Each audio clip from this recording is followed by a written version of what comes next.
Assalamualaikum warahmatullahi wabarakatuh. Perkenalkan, kami dari kelompok 4 ingin mempresentasikan hasil kerja kelompok kami yang berjudul tentang prinsip akuntansi dan pelaporan keuangan dan kendala informasi yang relevan dan andal.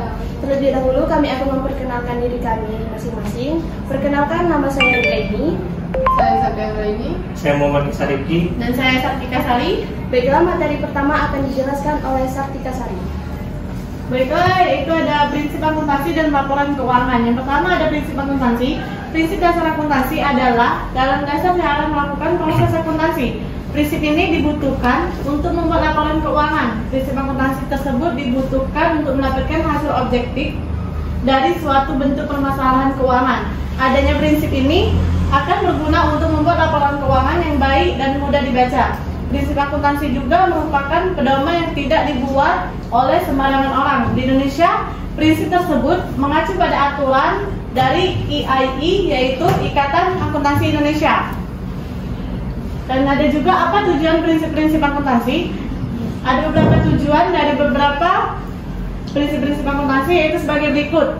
Yang pertama adanya peraturan yang jelas dalam melakukan proses akuntansi yang benar. Jadi setiap akuntan sama-sama membuat laporan keuangan sesuai pedoman tersebut. Dan yang kedua ada laporan keuangan yang dibuat sesuai dengan standar yang ditetapkan. Dan yang ketiga ada proses akuntansi yang dilakukan akan bersifat objektif. Begitu juga dengan pandangan orang dari laporan yang dibuat. Dengan demikian hasil akuntansi bisa menghasilkan solusi dari masalah yang ada. Ada juga informasi proses akuntansi yang diperlukan diketahui oleh usaha. Setiap perusahaan membutuhkan adanya akuntansi untuk mengelola data keuangan. Akuntansi ini dapat dilakukan baik menggunakan pihak internal atau eksternal perusahaan. Setidaknya ada 3 informasi proses akuntansi yang perlu diketahui oleh pemilik perusahaan atau sebagai berikut. Yang pertama ada informasi operasi. Informasi operasi adalah informasi berupa data mentah yang penting untuk akuntansi keuangan dan manajemen. Informasi ini contohnya seperti informasi pembelian, penjualan, dan sebagai berikut. Yang kedua ada informasi akuntansi manajemen, adalah terdiri dari 3 informasi, yaitu manajemen perencanaan, pelaksanaan, dan pengendalian. Umumnya dilakukan oleh bidang akuntansi manajemen. Dan yang ketiga ada informasi akuntansi keuangan, adalah informasi ini dipakai oleh jabatan penting seperti manajemen maupun untuk pihak luar perusahaan. Hal ini berguna untuk mengetahui keuangan dari perusahaan sampai menetapkan keputusan yang tetap dari informasi tersebut. Dan ada 10 prinsip dasar akuntansi. Yang pertama ada prinsip entitas ekonomi atau economic entity prinsip. Yang kedua ada prinsip biaya historis, historical prinsip. Dan yang ketiga ada prinsip kesinambungan usaha atau going concern. Dan yang keempat ada prinsip pengungkapan penuh. Dan yang kelima ada prinsip pengakuan pendapatan. Dan yang keenam ada prinsip mempertemukan. Ketujuh ada prinsip periode akuntansi. Dan 8 ada prinsip konsistensi. Dan yang 9 ada prinsip satuan moneter. Dan 10 ada prinsip materialitas. Baiklah, materi selanjutnya akan disampaikan oleh Septi Anggraini. B. Laporan keuangan. Laporan keuangan merupakan catatan informasi keuangan suatu perusahaan, termasuk semua transaksi yang terjadi dalam bisnis pada suatu periode tertentu. Pencatatan ini digunakan untuk menggambarkan kinerja perusahaan. Sedangkan menurut Ikatan Akuntansi Indonesia atau IAI, laporan keuangan diartikan sebagai bagian dari proses laporan keuangan yang terdiri dari jenis laporan keuangan neraca, laporan laba rugi, perubahan posisi keuangan, hingga materi penjelasan lain yang terjadi bagian integral dari laporan keuangan. Fungsi laporan keuangan. Laporan keuangan memiliki banyak fungsi, baik untuk perusahaan maupun pihak lain. Salah satu fungsi laporan keuangan adalah untuk menganalisis kinerja perusahaan sehingga bisa membuat prediksi tentang arah masa depan perusahaan tertentu. Laporan keuangan juga akan diberikan kepada investor yang nantinya menentukan apakah investor tertarik untuk menanam modal di perusahaan tersebut atau tidak. Tujuan laporan keuangan menurut spek nomor 4. Tujuan laporan keuangan organisasi nirlaba dalam SFAIC 4 tersebut adalah: 1. Laporan keuangan organisasi non-bisnis hendaknya dapat memberikan informasi yang bermanfaat bagi penyedia dan calon penyedia sumber daya. 2. Memberi informasi untuk membantu para penyedia dan calon penyedia sumber daya. 3. Memberikan informasi yang bermanfaat bagi penyedia dan calon penyedia sumber daya. 4. Memberikan informasi mengenai sumber daya ekonomi, kewajiban dan kekayaan bagi organisasi. 5. Memberikan informasi mengenai kinerja organisasi selama satu periode.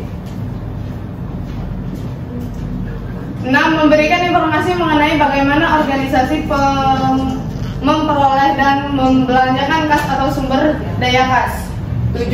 Memberikan penjelasan dan interpretasi untuk membantu pemakai dalam memahami informasi keuangan yang diberikan. Adapun komponen laporan keuangan. Perbandingan komponen laporan keuangan antara bisnis kas menuju aktual dan bisnis aktual dapat dilihat dalam tabel berikut, yaitu pada komponen laporan keuangan basis kas menuju aktual terdiri dari 1. Laporan realisasi anggaran atau LRA. 2. Neraca. 3. Laporan arus kas atau LAK. 4. Catatan atas laporan keuangan atau CALK. Dan adapun komponen laporan keuangan basis aktual terdiri dari 1. Laporan realisasi anggaran atau LRA. 2. Laporan perubahan saldo anggaran lebih. 3. Neraca. 4. Laporan operasional. 5. Laporan arus kas. 6.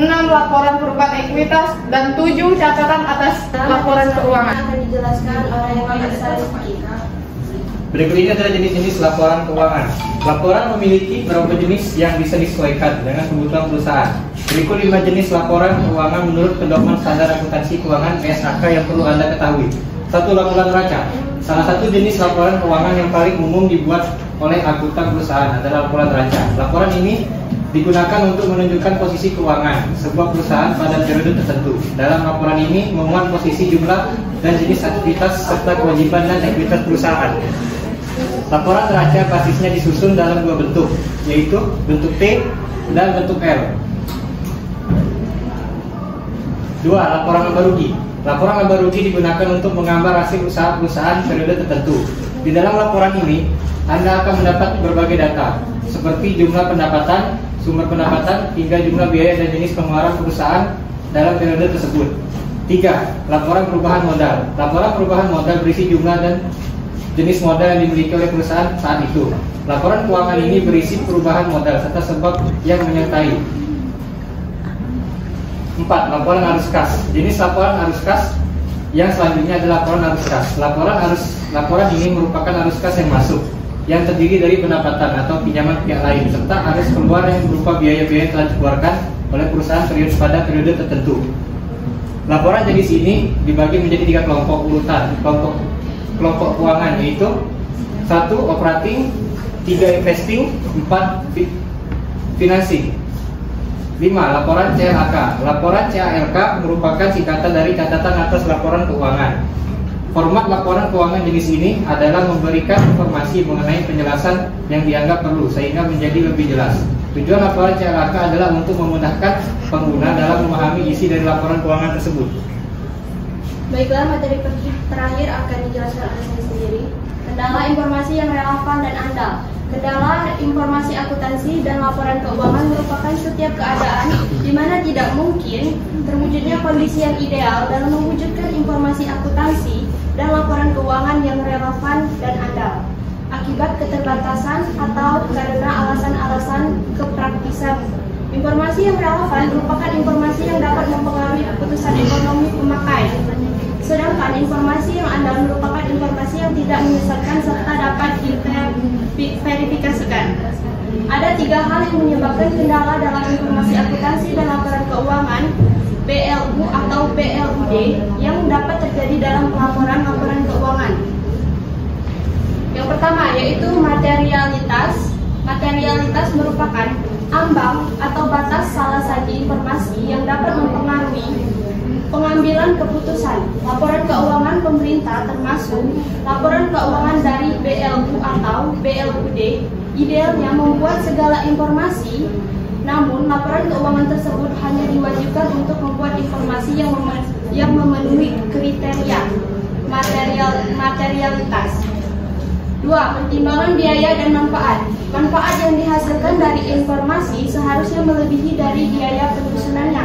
Oleh karena itu, laporan keuangan PLU atau PLUD tidak seharusnya menyajikan segala informasi yang manfaatnya lebih kecil dari biaya penyusunannya. Yang ketiga yaitu keseimbangan antar karakteristik kualitatif. Keseimbangan antar karakteristik kualitatif diperlukan untuk mencapai suatu keseimbangan yang tepat di antara berbagai tujuan normatif yang diharapkan dipenuhi oleh pelaporan keuangan pemerintah. Kepentingan relatif antara karakteristik dalam berbagai kasus berbeda, terutama antara relevansi dan keandalan. Penentuan tingkat kepentingan antar dua karakteristik kualitatif tersebut merupakan masalah pertimbangan. Baiklah, mungkin itu saja presentasi dari kami. Kurang lebihnya kami mohon maaf, kepada Allah kami mohon ampun. Wabillahi taufiq wal hidayah. Wassalamualaikum warahmatullahi wabarakatuh. Terima kasih.